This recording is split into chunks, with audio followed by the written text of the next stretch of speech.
The grand hall of the regional music competition didn't just look expensive, it felt expensive. It was the kind of place where the air itself seemed to sparkle with a sense of importance. The ceiling was so high it felt like it was holding up the sky, and heavy red velvet curtains. The color of a jewel framed the massive stage. Every surface was polished to a mirror shined the wooden floors, the brass railings, even the legs of the chairs. You could smell it the moment you walked in, a mix of old wood, floor polish, and the thick, sweet scent of expensive perfume that hung in the air like a cloud. It was a smell that said, "We belong here." And for most of the people in the room, that was true. The hall was filled with the quiet hum of ambition. Young people, mostly teenagers, moved with a certain kind of practiced grace. They sat at the gleaming grand pianos that were lined up like a fleet of black ships, fingers dancing over the keys in silent practice. Their clothes were crisp and new, their hair perfectly in place. They were the children of doctors and lawyers, kids who had been taking lessons since they were tall enough to reach the pedals. Their parents stood nearby, a wall of proud, anxious smiles, whispering about famous music teachers and prestigious universities. You could hear snippets of their conversations, words like Juilliard, Carnegie Hall, and Prodigy floated. Through the air, one mother carefully adjusted the collar of her son's crisp white shirt, her movements precise and full of love. "Remember what your instructor said?" she whispered, her voice sharp but caring. "Elbows up. Feel the music. Don't just play the notes." The boy, who couldn't have been more than 14, just nodded, his eyes already fixed on the piano as if it were an opponent he was about to defeat. Nearby, a girl with perfectly manicured nails sat on a plush velvet chair. Her eyes closed, her fingers tapping out a complex rhythm on her own knee. She looked like a statue, calm and composed, a picture of perfect preparation. This was their world. They were the stars of this show, and they knew it. And then if you looked really hard, past the designer clothes and the confident faces, you would see her. She was tucked away on a simple wooden bench near the back of the hall, almost hidden in the shadow of a large potted plant. She was 15, with a quietness that seemed to create a small bubble of space around her.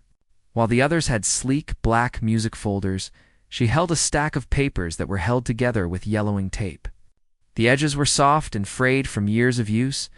The ink on the pages was faded in some places, and in the margins there were tiny, handwritten notes in pencil, little reminders to herself, little drawings of a small bird. This wasn't just sheet music to her. It was a diary. Her dress was a simple blue one, clean but worn. It was the same one she had worn for her school's winter concert last year. On her feet were a pair of practical, scuffed shoes that had walked many miles. It's not just the polished floors of a competition hall. She didn't have a parent hovering over her, giving last-minute advice. She was alone. She had taken the early morning bus by herself, a 3-hour journey from a small town that most people on a map couldn't find. Her family didn't have a lot of money, but they had something else, a belief in her. They had saved up for months just to afford the entry fee and the bus ticket as she sat there. She watched the scene unfold before her. She saw the other contestants so polished and sure of themselves. She saw the parents so invested and so serious. A part of her felt a pang of insecurity, like she was a visitor who had wandered into the wrong party. But another part of her, a deeper and stronger part, felt a quiet sense of purpose. She thought about the piano she had at home. It wasn't a gleaming grand. It was an old, upright piano that her grandmother had bought a long, long time ago. It was chipped in places, and one of the pedals stuck a little. It had a sound that was uniquely its own, a little bit tinny, a little bit warm, like an old friend telling a story. That was where she had learned to play. That was where she had spent countless hours losing track of time, letting her fingers find the music that lived inside her. From his elevated table on the stage, the head judge watched the room with tired eyes. His name was well known in the world of classical music. He was a man who had heard thousands of young pianists, and after so many years, it took a lot to impress him. He had seen it, all the talent, The nerves, the ambition, the tears. He had a reputation for being tough, for having an ear that could catch even the tiniest mistake. He believed in tradition, in precision, in a certain kind of polished perfection. He scanned the crowd of contestants, his gaze moving from one to the next. He saw the boy with the stiff collar and made a mental note. Good technique, but no soul. He saw the girl with the perfect nails and sighed. All flash, no feeling. He was categorizing them, sorting them into piles in his mind before they even played a single note.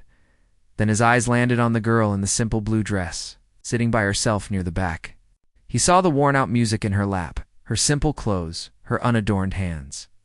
He saw the way she looked around the hall with a mixture of awe and determination. He had seen this story 100 times. The hopeful underdog from a small town with a big dream but not enough training. He could almost hear how she would play sloppy phrasing, uneven tempo, a lot of heart but no real skill. It was a nice story, but it didn't win competitions. He picked up his pen and jotted down a quick note on his scoring sheet next to her name. It just said, unlikely. To him, she was just a formality, a placeholder before the next serious contender. He thought her performance would be easy to judge on, more than that, easy to forget.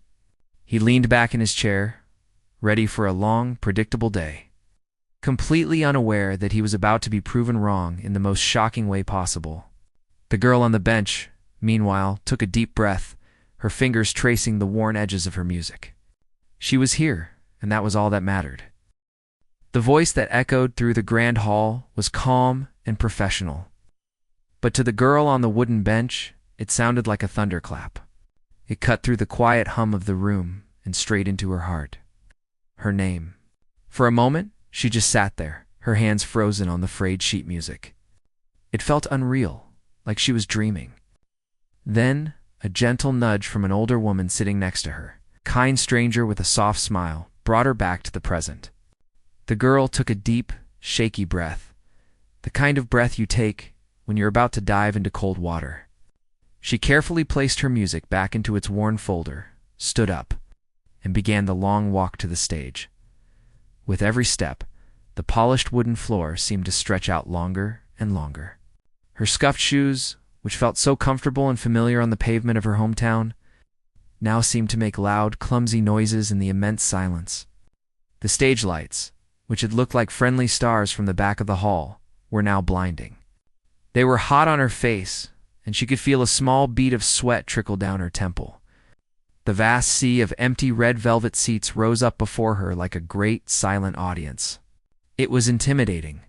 For a wild second, she felt like running. She felt like turning around, walking right out the door, getting on the next bus home. But then she thought about her old piano. She pictured it sitting in the corner of their small living room, the afternoon sun hitting its chipped wood. She remembered the way her grandmother used to hum along when she played, even when she hit a wrong note. She remembered her father, a man who worked with his hands all day, sitting quietly in the doorway after a long shift, just listening. This wasn't for them, not really. This was for herself. It was for the quiet girl who found her voice in the music.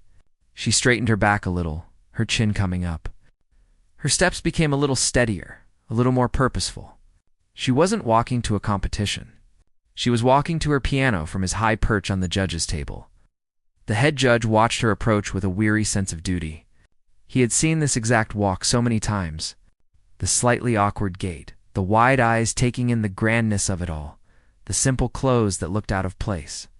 He let out a small, almost silent sigh and glanced at his fellow judges, giving them a look that said, "Here we go."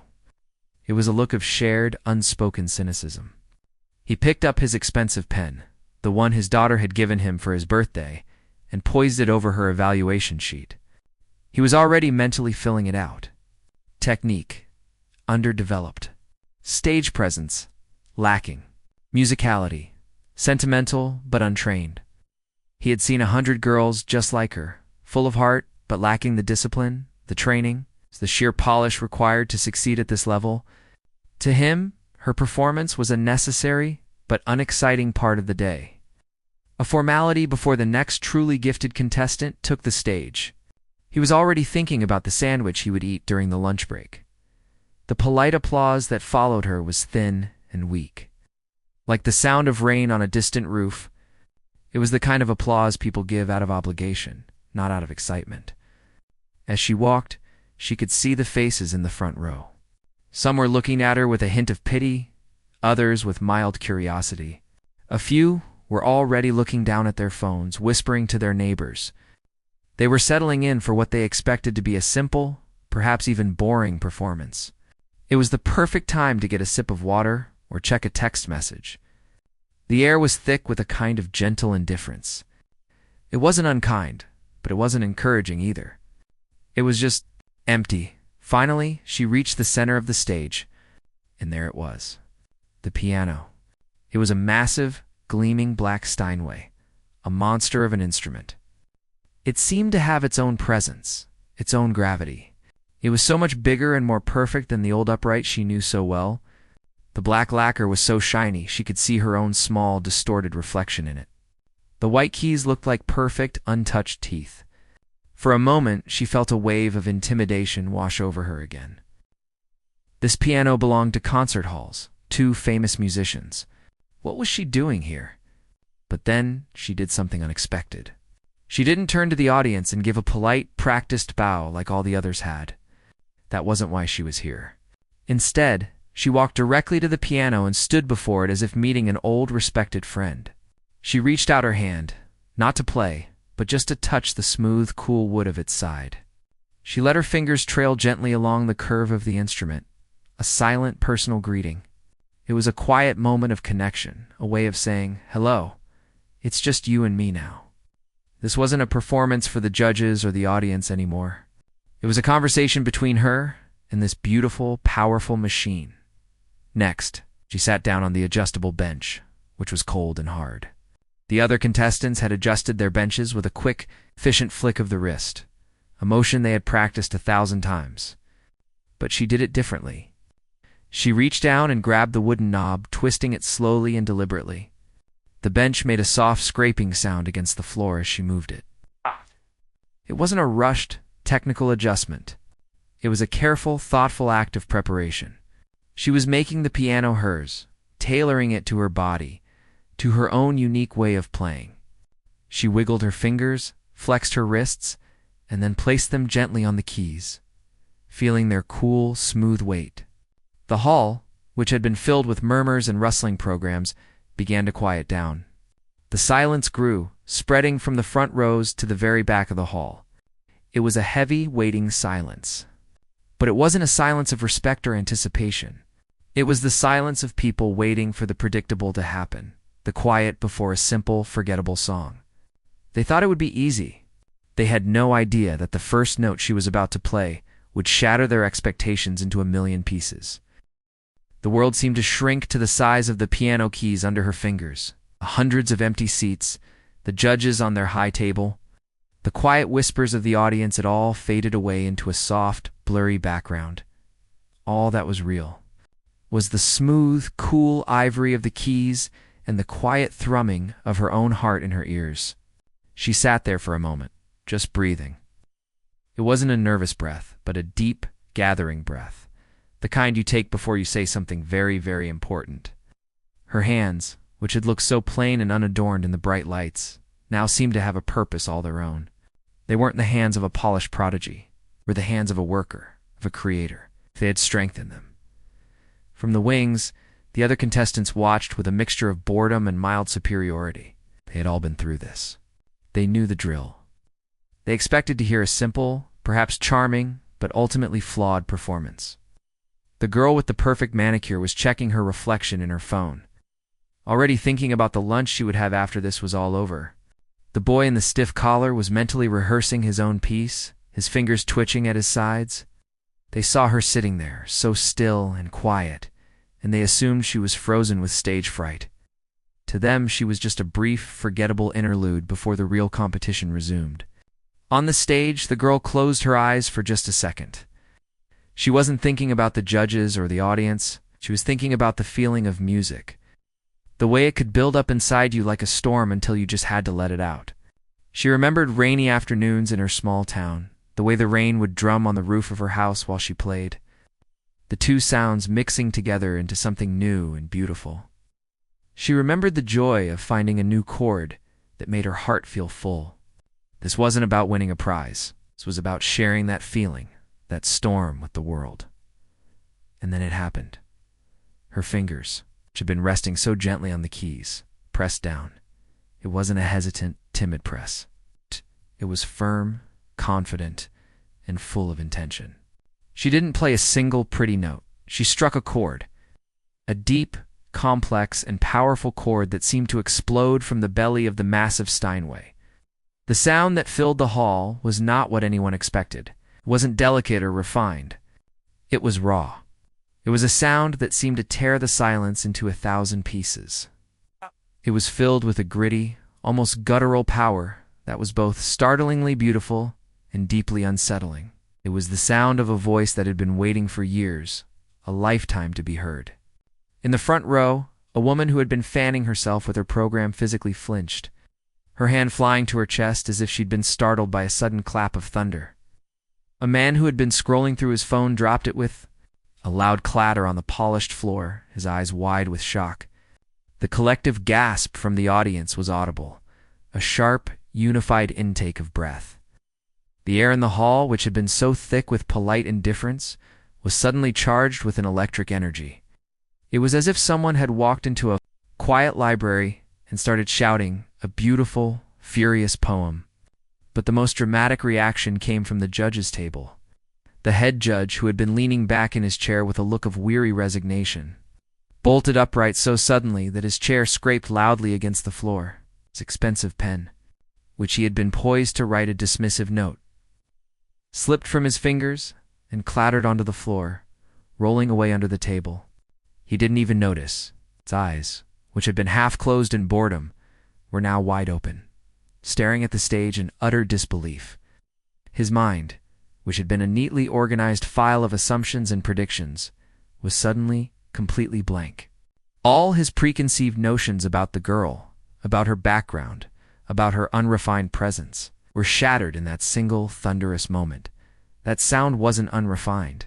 It was real. It was more real than anything he had heard in years. The sound of the chord seemed to hang in the air, echoing off the high ceilings and the ornate walls. It was a sound that told a story. It had the rough-hewn texture of her old upright piano at home. But it was amplified with a passion and a power that this grand hall had never encountered. It was the sound of struggle, of longing, of hard work and quiet dreams. It was the sound of a girl who had practiced on a chipped piano not because she had to, but because she had no other choice. It was the only way she could breathe. A full 3 seconds, the entire hall was frozen in a state of pure, unadulterated shock. No one moved. No one spoke. They were all caught in the powerful wake of that one impossible sound. The other contestants in the wings were no longer bored or superior. Their faces were pale, their mouths slightly agape. The girl with the perfect manicure had put her phone away, her hand covering her mouth in disbelief. The boy in the stiff collar was staring, his own forgotten piece of music crumpled in his hand. They were all good, technically brilliant musicians. They could play every note perfectly, with flawless precision. But they knew in that instant that they had never made a sound like that. They had been taught to control the piano, to tame it. This girl wasn't taming it. She had unleashed it. Damned. She was speaking a language of music they didn't even know existed. A language that came not from a textbook or a teacher, but from deep within the soul. As the last echoes of the chord faded into a new, heavy silence, the head judge slowly leaned forward, resting his elbows on the table. He stared at the girl on the stage, his expression a mixture of shock, confusion, and dawning. Profound respect. He had spent his entire career looking for perfection, for a flawless execution of the classics. But what he had just heard wasn't perfect. It was better. It was alive, he realized, with a jolt that shook him to his core, that he had no idea how to judge this. He had no category for it, no box to tick. The easy judgment he had been so ready to make had become impossible. She hadn't even played the second note yet. The silence that followed the fading chord was a completely different kind of silence. It wasn't the polite, empty silence from before. This silence was heavy, thick, and alive. It was filled with a question that hung in the air, a question no one dared to speak out loud. What was that? The girl on the stage didn't leave them wondering for long. Her fingers, which had seemed to hold the entire hall captive, began to move again. They flowed from the power of that first chord into a melody. It was a simple melody, the kind of tune that a beginner might learn. But the way she played it was anything but simple. She wasn't just hitting the right keys in the right order. She was sculpting the sound. Some notes were as soft as a whisper, so delicate they felt like a secret being shared just with you. Other notes were bold and loud, ringing out with a confidence that seemed to defy her small frame. Her timing was not the rigid, perfect timing of a metronome. It was fluid, like a human voice, sometimes rushing forward with excitement, sometimes holding back with a painful hesitation. She was telling a story with the music, a story of a quiet town, of rainy days, of small joys and deep longings. The deceptively simple nocturne she had chosen was no longer just a piece of music. It was her life story, poured out through the black and white keys. From the judge's table, the head judge was a statue of disbelief. He had forgotten all about his pen on the floor. He had forgotten about his scoring sheet, his reputation, his entire system for judging what was good and what was bad. Everything he thought he knew was being unraveled, note by beautiful, heartbreaking note.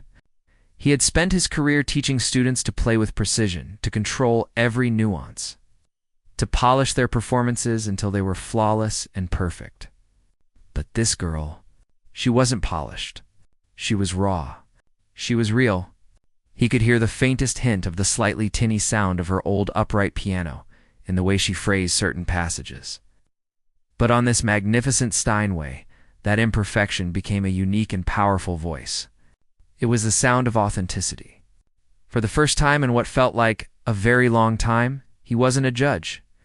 He was just a man, listening to music that was touching a part of him he thought had gone dormant. He felt a lump form in his throat, completely unprofessional and overwhelming emotion that he couldn't control. The other judges were having a similar experience. The woman to his left, a stern music teacher known for her critical ear, had a single tear tracing a path down her cheek.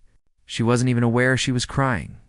She was just completely lost in the world the girl was creating with the piano. The judge on the other side, a composer, was staring at the girl's hands, his mind racing.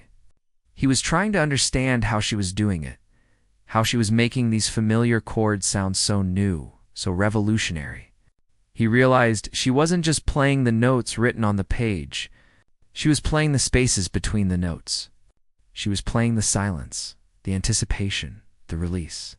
It was a masterclass in musical expression, and it was coming from the most unlikely of sources. Out in the audience, the transformation was just as profound. The man who had dropped his phone was now staring at the stage, his mouth slightly open. The woman who had flinched was now leaning forward, her hands clasped tightly in her lap, as if afraid she might miss a single sound. No one was fidgeting. No one was whispering. No one was thinking about lunch or their next appointment. The entire hall of hundreds of people was holding its breath together, completely united in their rapt attention. The music was a current, and it had pulled everyone in. It didn't matter if you were a music expert or someone who just liked a nice tune. This music spoke a universal language. It spoke of hope and struggle, of beauty found in unexpected places. An elderly man in the back row, who had come to support his granddaughter, closed his eyes and was suddenly transported back 60 years. To a small cafe where he had first heard a woman sing with the same raw, unfiltered passion. He felt a tear slide down his own wrinkled cheek, in the wings. The other contestants watched, their own ambitions and confidence crumbling in the face of such pure, unadulterated talent. The girl with the perfect manicure looked down at her own hands, which had always been her pride.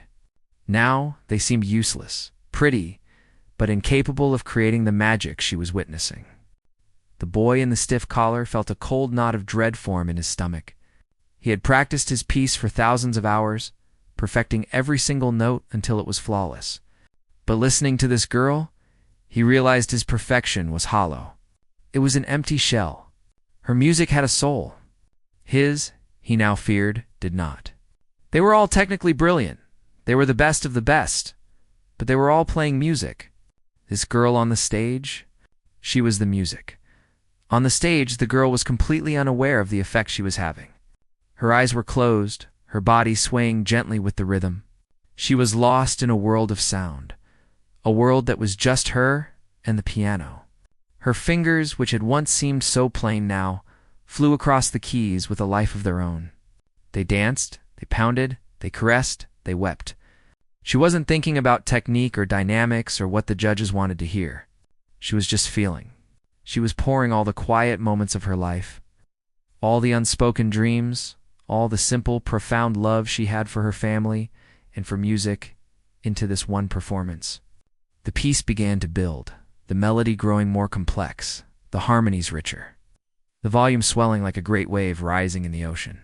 It was a storm of sound, a beautiful, furious, unstoppable storm that was washing over everyone in the hall, cleansing them of their expectations and their prejudices. The performance wasn't just good, it was a revelation. It was changing everyone who heard it forever. And the most incredible part was, it wasn't even over yet.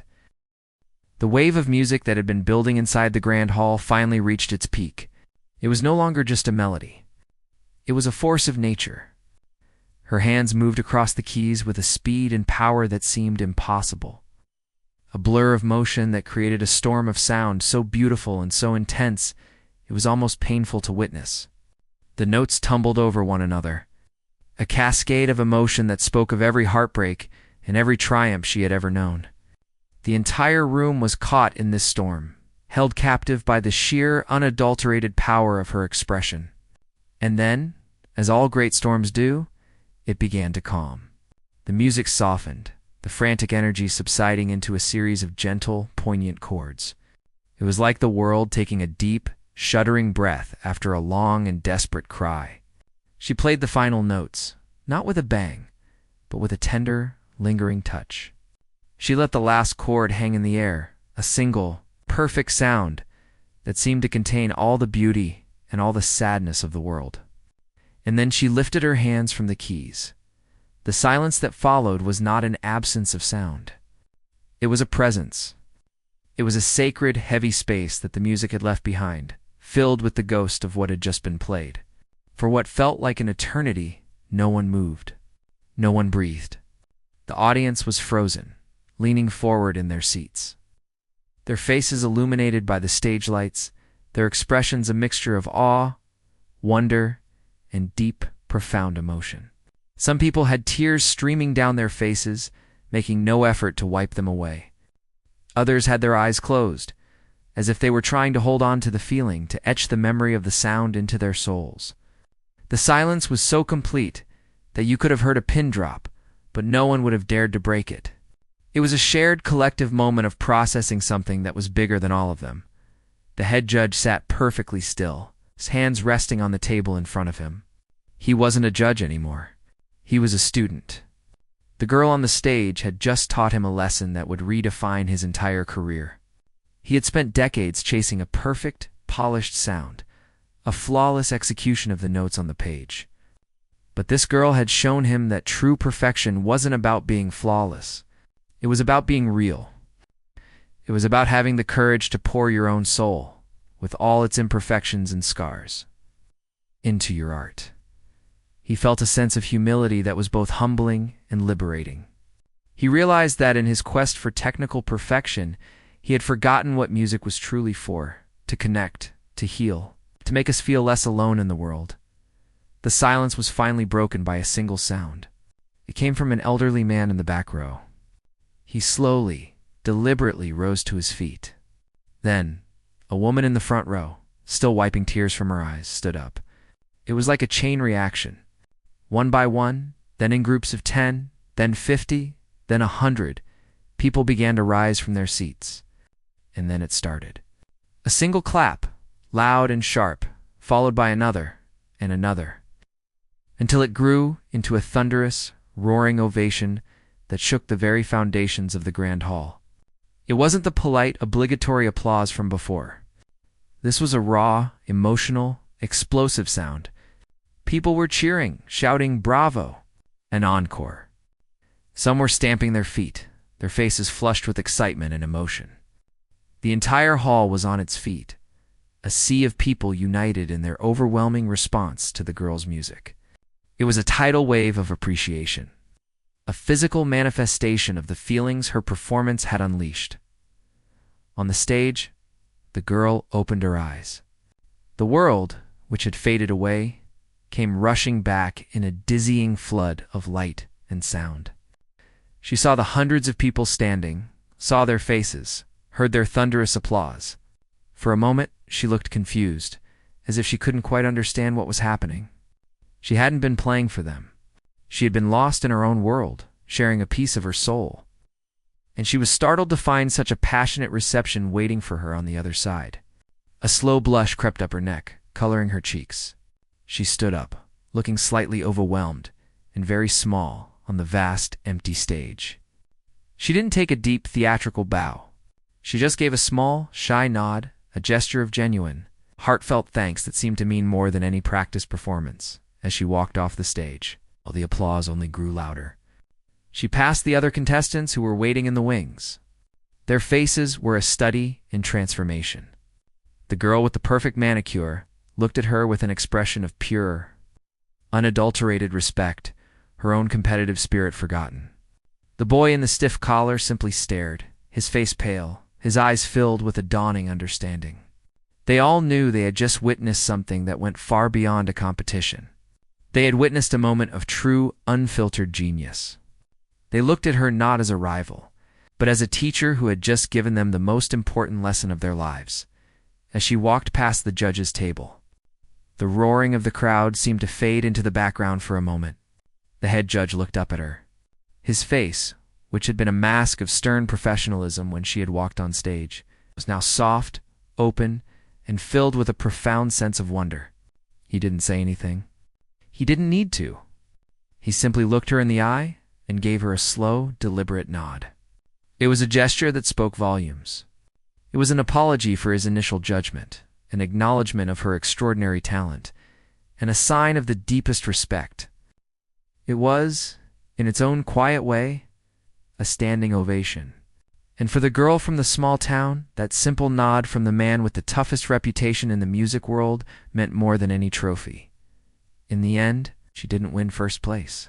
The competition, with its rules and its politics and its bias for traditional perfection, gave the top prize to a technically brilliant but emotionally safe performance. It didn't matter. Not really. By the time the results were announced, the outcome felt like an afterthought. The real competition had been won the moment she struck that first shocking chord. She had won something far more valuable that day. She had won the hearts of everyone in that room.